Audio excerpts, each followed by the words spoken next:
Today we're going to be doing the cleaning of a mass airflow sensor, actually both of them, on our 2013 Range Rover Sport HSE. This procedure is going to be the same for a majority of vehicles, so even if you don't have this particular model or even this particular brand, chances are they're very similar procedures.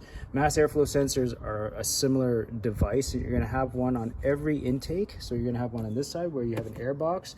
Air is going to flow from here into your throttle body, and since there are two intakes on this Range Rover, there's another one on this side, and here's your other mass airflow sensor.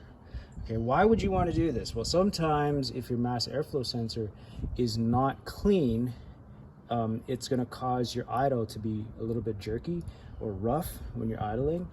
And the way it works is it compares the temperature of the incoming air with the outgoing air. And I'm not sure exactly what the details are, but if that is messed up, if there's some buildup on it, it's going to mess up the calculations and cause rough idling.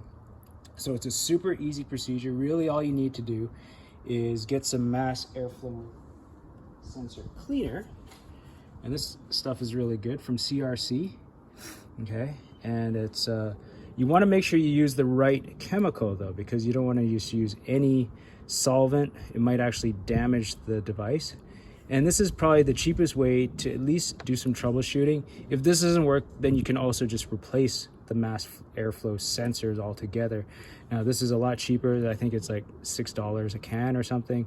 So try this first. If this still doesn't work, then replace your sensors. Okay, so the very first step you want to do is remove the sensors. So you just need a Phillips screwdriver in my case. Now remember the orientation, you want to make sure you put it back exactly the same way. Actually, you know what, before we do that, we are going to just remove the electronics, the plug. So all you have to do is squeeze on the back of this and wiggle it out. Okay, so there you go. Okay, so you just squeeze that tab, pull the plug out. Usually they're pretty stiff, so it's going to take some work. Then all you have to do is just unscrew these screws. I'm going to set them aside so I don't lose them. Okay, so those are out. Okay, so now once we've had the screws removed, we just got to remove the sensor. And this should just come out. It's pressure fit. And when you pull it out, just be really gentle. And you can see inside, that's where the actual sensor is. There's your thermocoupling right in there. And there's additional contacts inside that section right there. Okay, so over here. And so that's where we're going to be spraying our cleanser. But the rest of this looks pretty clean. So I think we're in good shape. So let's move on further down the driveway and we'll give it a good spray. Okay, so now we have some open air. You don't want to do this inside. You want to definitely shake up your sensor cleaner. Okay, and what you're going to do is just basically flush all of the dirt out. So we're just going to start nice and slow. Get any particles off of there. And really what you're trying to do is just dissolve anything that might be collected or deposited it on those terminals. And you're going to do the same thing inside there. Okay, and once you have it soaked, now this stuff dries really fast, it's going to start working.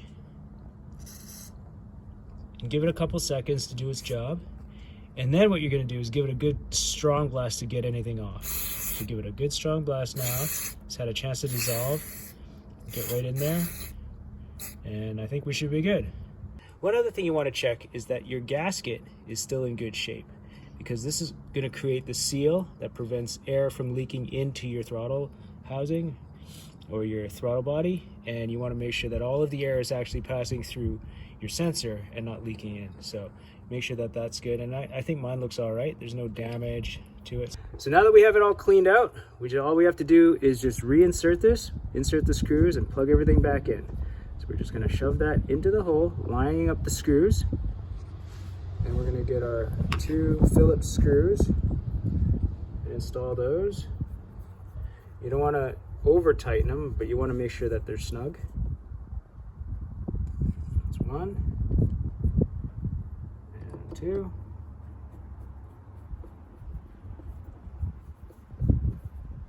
Okay, and then plug the electronics back in and you're good to go.